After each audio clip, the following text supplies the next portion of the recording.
Okay, so we talked on Monday. Yeah. And I was coming in town to do some work stuff anyways and have an event here. And we were like, yeah, let's get together. And I said, wait a second, yes, let's get together, but let's also get together some of our favorite women in the area. We'll see who's crazy enough to come with like a 3-day notice. Yeah. And we will just have kind of a conversation, because I don't know about you, but I'll tell you my background. You can leave it open. I'll tell you my background, and you guys already know Catherine, but she'll tell you hers, or I'll fill in the gaps because she's much too humble, as you all know if you know her.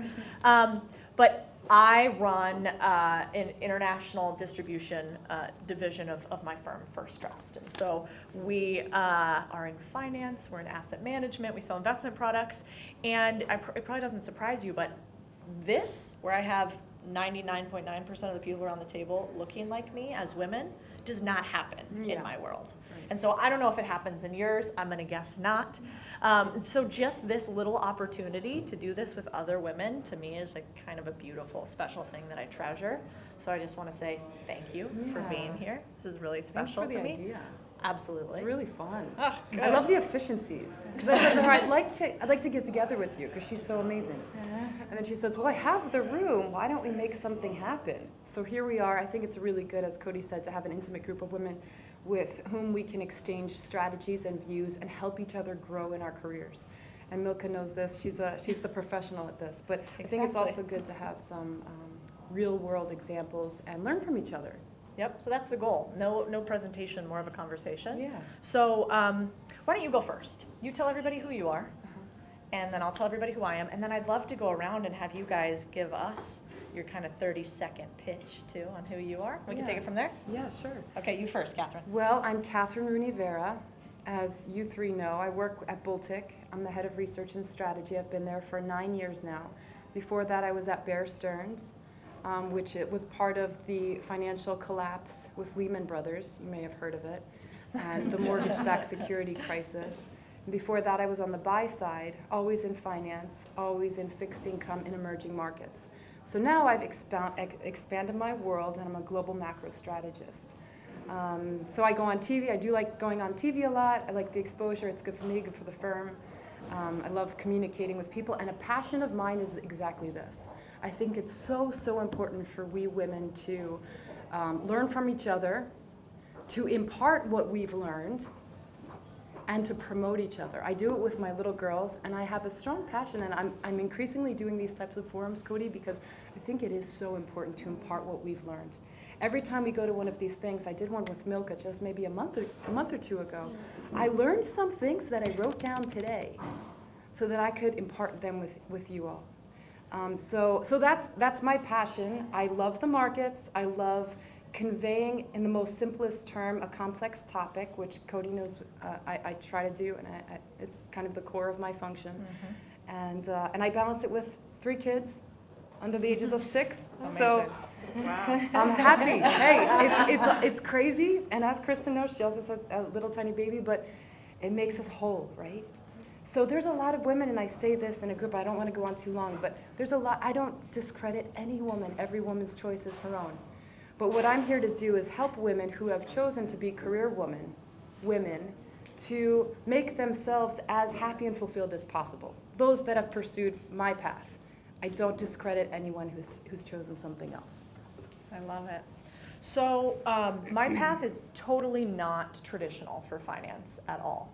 I was a journalist in a past life and wrote stories along the US-Mexican border about human struggle and strife in the most intense of ways, right? About women who do not have their hardest difficulty being not seeing other women around a conference table, right?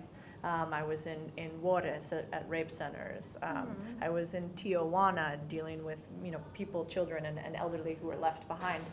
And my story to finance started because I wrote one story, and that story got us a grant from the Howard Buffett Foundation, so Warren Buffett's son.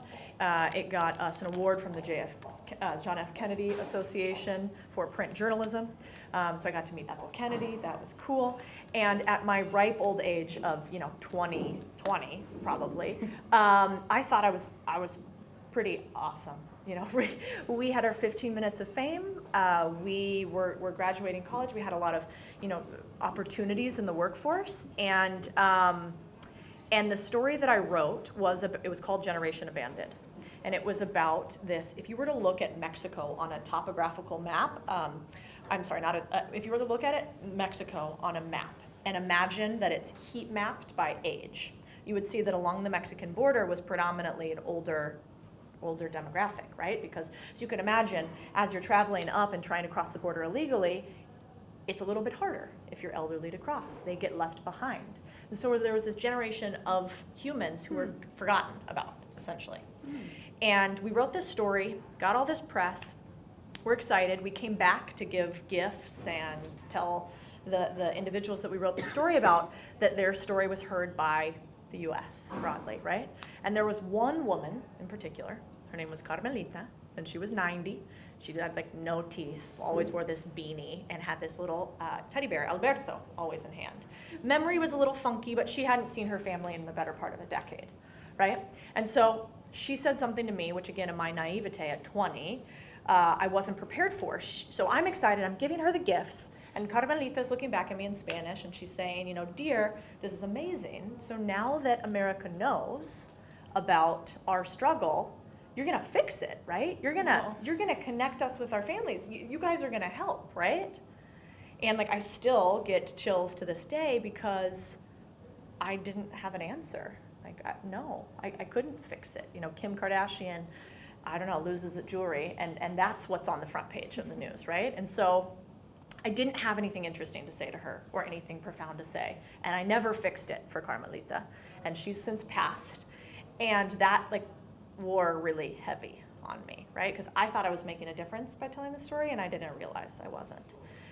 And I think maybe we all realize this being at this table, but at the time I was thinking in my little 20-year-old brain, so how do I actually make an impact if it's not telling people's stories? How do I rewrite their stories, right? And so I remember speaking to a mentor, it was a man, and he said to me, well, where are the power sources that allow these things to happen? Where does the power stem from that allows Carmelita to stay there and you to not be able to do anything about it? And he said, think through that. And so what we came to this situation, what my belief is that money is the underroot of most power. It's what gets presidents elected, it's what gets borders changed, and it's what gets things done. And so my belief is, okay, I need to go to understand money because that is how you get to power. And if you can get to money, maybe you can get to change. So I have a belief that without financial freedom, it's all good for us to talk about passion and purpose and whatever. But if you can't pay the rent and you can't feed your 3 adorable children, kind of doesn't matter. That's true. So then I climbed my little way up at Vanguard and Goldman and State Street and some asset managers and had no idea what I was doing in any of these things. I didn't know what a mutual fund was back then. And what I realized is I have this belief, and this is where I want to have you guys challenge me on these ideas and push me and us into how we can do more. But I think if we have more diverse and conscious humans in positions of power, we have a more diverse and conscious world in which Carmelitas don't get left at the border without us being able to do anything. And is that really big and grandiose, and is it ever going to happen entirely? I don't know. But my thought is having people around the table like this who actually understand the root of power, which is money, I think, and have a belief that having more people who look different than us, not just women, but of all types, in positions of power just might change things. So that's why I do events like this too. And if you're anything like me, major imposter syndrome frequently, majorly, worry at times about, am I even enough to speak on topics like this? And I think my hope is that we all kind of remind each other, no, we are enough. No, you should be on TV. No, you and those small things. So that's my story.